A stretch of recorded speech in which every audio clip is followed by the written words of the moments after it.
Hey, this is Jesse with createthis. Today we're going to be reviewing some 100 watt solar panels. Last time with the Goal Zero video we did the 40 watt solar panel, which you can see over here. We're going to do a little bit of a redux on that. We're going to revisit it, but today we're primarily going to look at these two really cool 100 watt solar panels. Now the difference between these panels, this panel, as you can see, is quite thick and this panel is quite thin. This is a marine grade panel, so it's for use on the top of boats with biminis and things like that. Stretchy. It's flexible, yeah, go ahead. It flexes about 30 degrees. You can't fold it in half or anything, but you can flex it, which is nice. So good for on the top of canvas. Also, it's lightweight. I think the whole thing weighs about 4 to 6 pounds, something like that.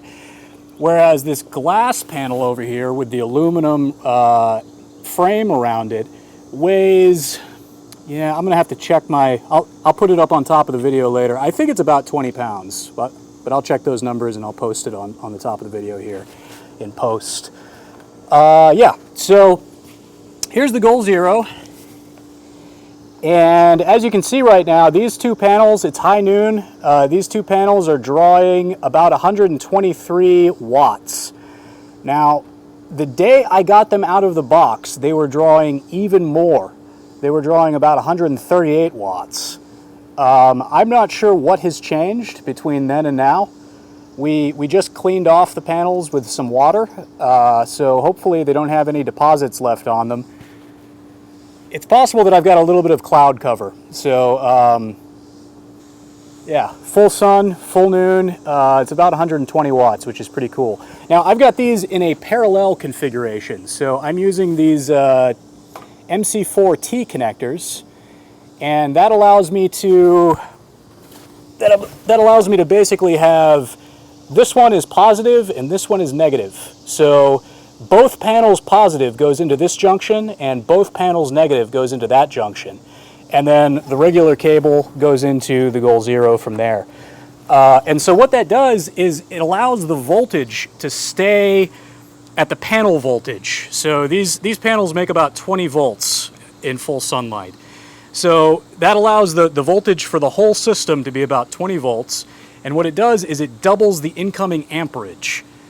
The reason why I'm doing that is because the Goal Zero's charge controller is absolutely a PWM charge controller. I talked to Goal Zero about it on the phone. I talked to their tech support. It is definitely a PWM type. It is incapable of taking more than 29 volts of input. So if you put those panels in series and not parallel, you would probably blow the charge controller. So yeah, so instead of doing that, we're doubling the amperage. And that gives us about 120 watts of incoming power, which is pretty cool. I've been using this with my work laptop, which I'm a software developer, so I'm working all day long, you know, from like 8 o'clock in the morning till 6 at night, something like that. And it charges my work laptop all day long, and it keeps the battery topped off. I rarely ever, you know, go below like half a battery, and that's only if I have like a cloudy day or something. So this is a really cool system if you want to charge MacBook Pros remotely. It works really well. I've also run my robot mower off of this. Let's see, the laptop draws about, it's an 85 watt AC adapter, but I've only seen it draw about 79 watts. And it fluctuates, like it's a curve, right? As the laptop's charging up, like when it's empty, it draws more power, and as it charges up, the power drain goes down to a minimum of about 20 watts, I think, when it's just running idly. So yeah, the robot mower that I have is very similar. Let me see if it's, yeah, there it is. It's down there charging up right now in its base. And I've plugged that robot mower into the Goal Zero before when it's charging. And the max it draws is about 85 watts too. So this system is actually capable of solar powering my lawnmower, which is really, really cool. I've got a fairly large, I mean, you know, it's not a fairly large yard. It's kind of a modest yard because I live in the city. But I'm actually mowing my neighbor's yard over there too. So all of that area, you know, it works pretty well. Unfortunately, I don't think that this system is really big enough to autonomously charge the robot mower full time. If it's running all day long, it probably will run out of juice at some point, because the mower mows for about an hour, and that'll drain the battery pretty significantly. Well, it mows for about an hour, right? So that's the only time that you have to charge up the battery. And then it draws power for 2 to 3 hours when it's recharging. So, you know, you've got to be able to replace all of that wattage in 1/3 of the time in the battery, right? So that's kind of complicated. So probably I need a slightly larger system if I want to full-time solar power my lawnmower. But this definitely works for my laptop full-time, which is pretty cool. So my son is whispering over here to me quietly, and he has a very good point. Let's talk about the durability of these two solar panels. So the flexible panel here, right? Let's talk about cost first. The flexible panel here costs, I want to say, this is a, what was the brand? I can't remember the brand off of the top of my head, but this particular solar panel costs about $250. I've seen these on Amazon as low as $225. I'm going to put a link down below in the description for one of these for $225 on Amazon, and it's going to be an affiliate link. So if you're interested in either one of these panels, please click the link and buy them through me. It won't cost you an extra dime, but it helps me keep the channel alive. Helps me buy new cool things to review, things like that, because these are actually my panels. I'm not getting paid to do a review of these. Anyway, so the flexible one here is like $225, right? The glass one is significantly cheaper. I think it's like $150. The glass one is also more durable. So it's heavier, but it's more durable. It's got like a 25-year warranty. So these things last a long time. This one has a 5-year warranty. Yeah, the flexible one has a 5-year warranty. I'm not real sure if that's because they fail after 5 years, or if that's because they're so new that nobody really knows when they'll fail, and they just want to hedge their bets. However, I can say that it is significantly more flimsily made. So you can kind of see from the side here on the profile, Scratches. it's got some chips taken out of it from the cutting process, I assume. It looks like it's maybe like a resin of some kind, and the solar panels are sandwiched in between the resin. The good thing is they tell me in the product description that you can't crack them. So that's really good. With the glass panels, you can crack them. But what you can do is, because this is a resin of some kind and not glass, it's scratchable. So we're actually already seeing, just from some wiping today, we're already seeing some scratches on the outside. So that's probably going to reduce the efficiency of the panel over time, and it might actually cause it to fail early too if you get a significant enough scratch. So something to be aware of. Also, I'm not a huge fan of the way this connector is attached. It seems like it's on there all right. It's got like some silicone caulking around the edge or something, but I don't know. It seems like it would come off a little bit easier than the connectors on the back of the glass panels. Let's see, we've got some shading right now. So you can see in the shade, these two panels are drawing about 20 watts in full shade. 20 watts. So these two panels in shade draw more power than that 40-watt panel, which is pretty cool. That 40-watt panel in my tests with the Goal Zero in full sun only draws about 18 watts. So these two panels in the shade draw about 20 watts. So they actually draw more. So that's really nice. Yeah, so let's swap this out, and we'll run the 40-watt panel again, and we'll see what that looks like.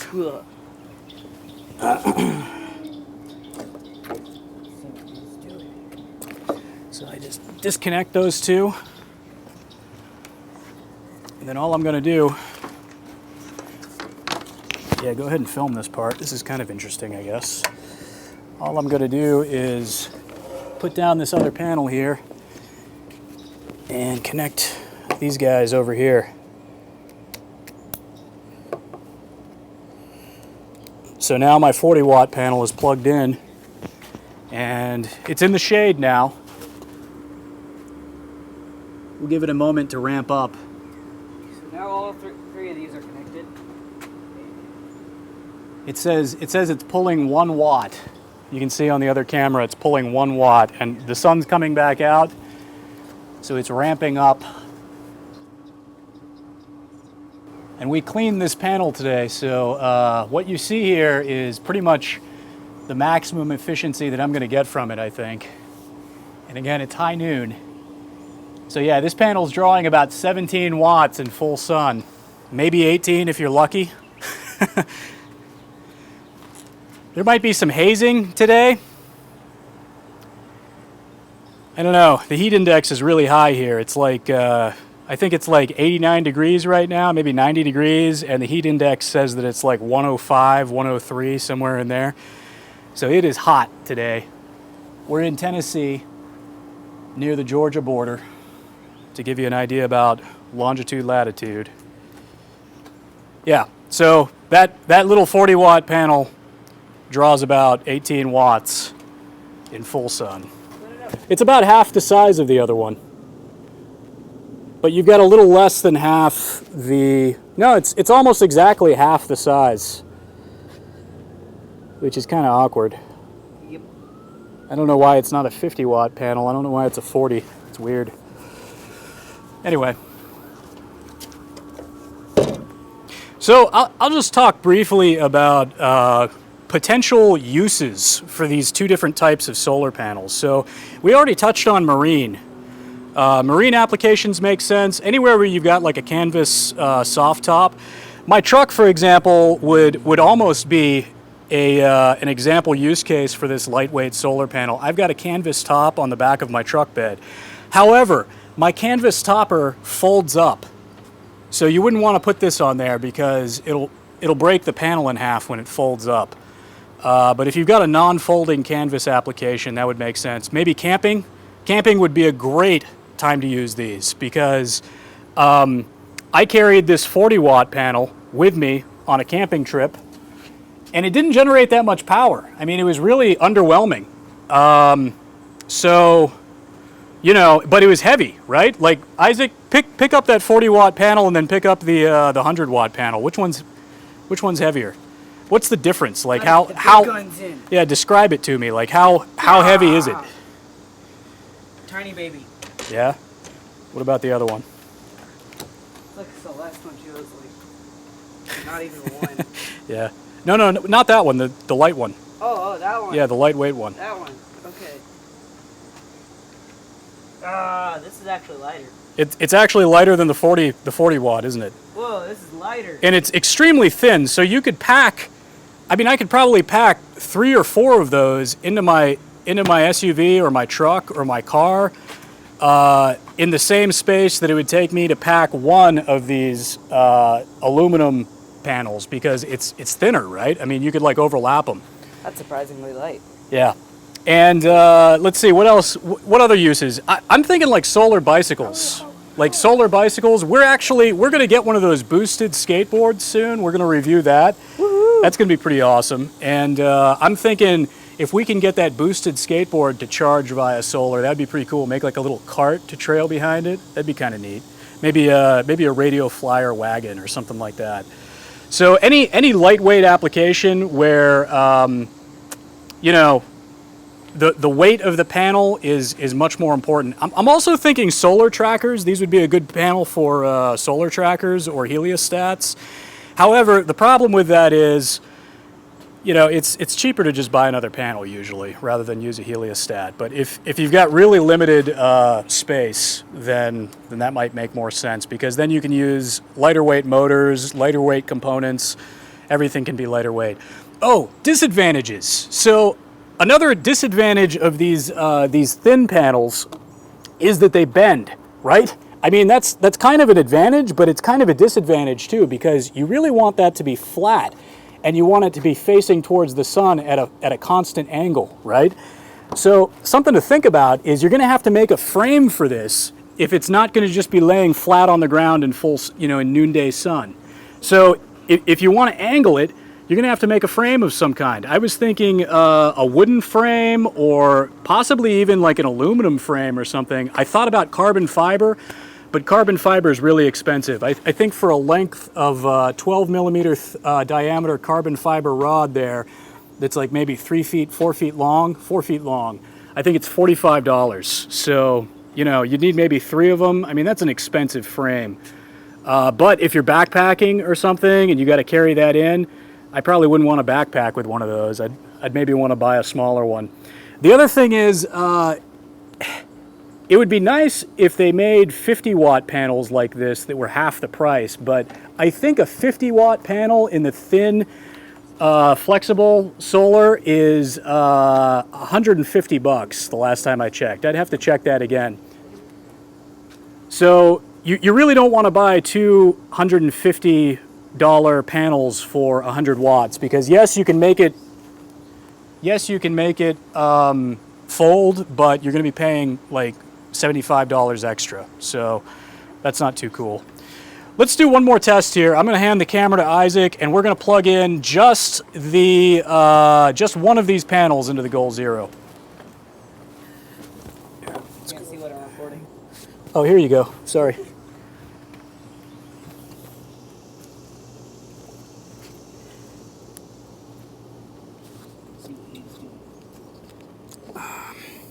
You might have seen in the MC4 video that to release these, you have to push these 2 little clips in. Usually, for me, it's pretty simple, but I'm having trouble with this one. I'm gonna do it. No, I got it. I can do it.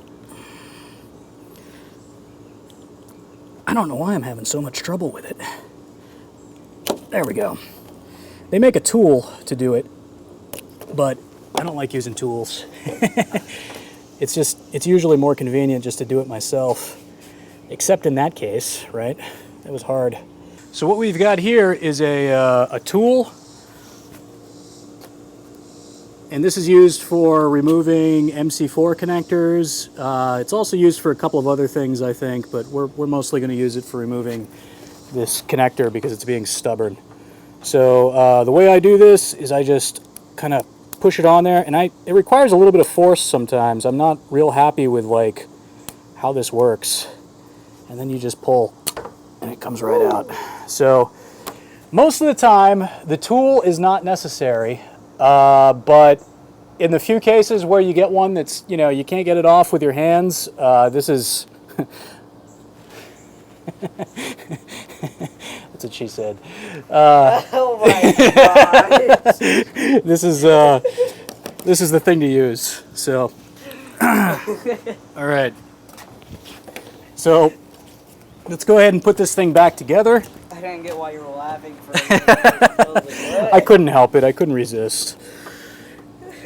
So we'll put this back together.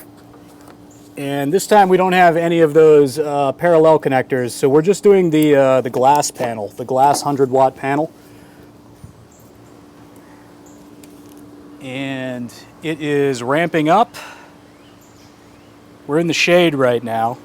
So this will just kind of give you an idea how much power these panels put out individually in the shade with the Goal Zero, because I had one viewer comment that it seems like higher power levels are handled more efficiently with the Goal Zero. I'm not sure if that's true or not. Here, back up for a second, Isaac. There we go. Okay, so we can see that it's putting out 12 watts in the shade right now.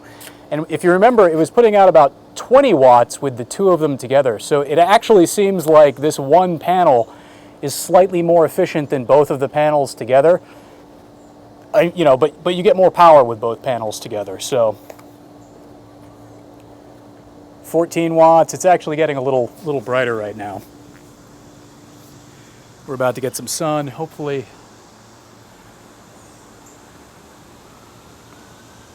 Hopefully we'll get some full sun here. We got a cloud passing over.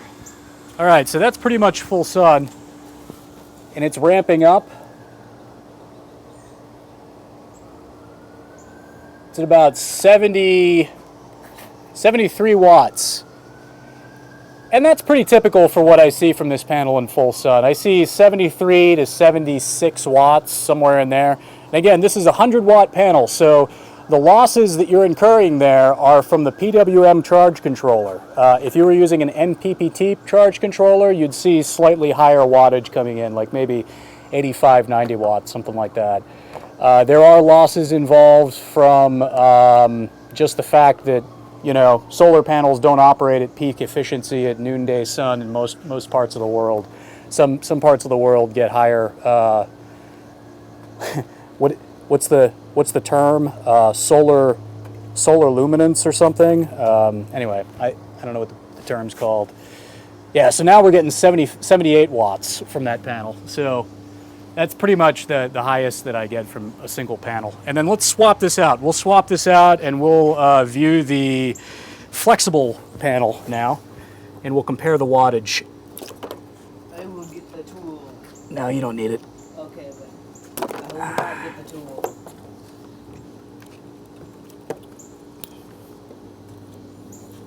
Shimmy in here. I got a pinched O-ring there. That's not good. Uh-oh. You don't want to pinch O-rings. I should maybe lube those or something. Okay. We'll let that ramp up. It takes a little while for the charge controller to get all the way up to full wattage.